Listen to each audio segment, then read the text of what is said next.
any possibility. Well, we're going to cross then live to Barcelona, talk to our correspondent Dave Keating, who joins us from there. Dave, power back there, but a very difficult 24 hours for some. It was a very difficult 24 hours. Some people were stuck on elevators, stuck in metros. The traffic lights went out all over the city here in Barcelona and indeed all over Spain and Portugal.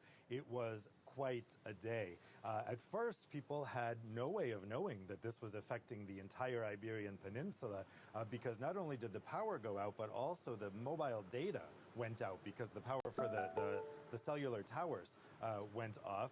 And so people didn't actually know that this was impacting, this was so big. People thought, okay, it's just my building or it's just this block.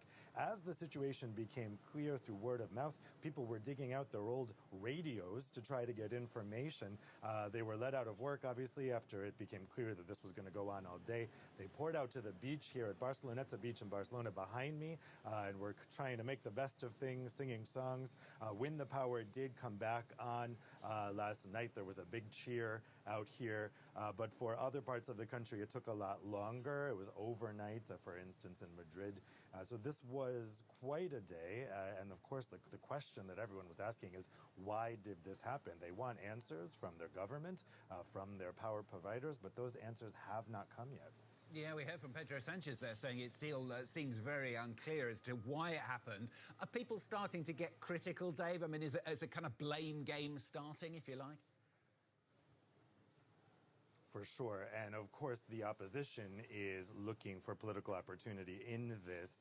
It's the governing socialists that are in power here in Spain. And we have the Popular Party, actually, by coincidence, the pan-European group of conservative parties. The European People's Party is having their annual convention in Valencia at the moment. That's the political group of European Commission President Ursula von der Leyen. They were already being criticized for choosing that venue, saying that it was trying to take advantage of the tragedy of the floods that occurred there in Valencia. There were going to be protests against that meeting. However, the protests have been called off because of the power situation. The EPP summit is going ahead, but the Conservatives are laying this at the feet of the socialist government here.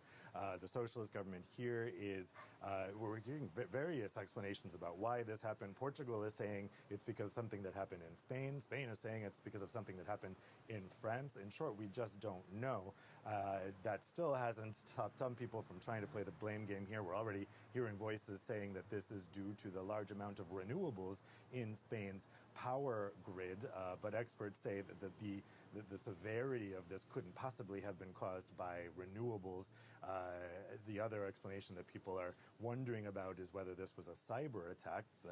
The Spanish Prime Minister Pedro Sanchez hasn't ruled that out, but said so far there's no evidence that that took place. I think going forward, this is going to really turn into a European issue.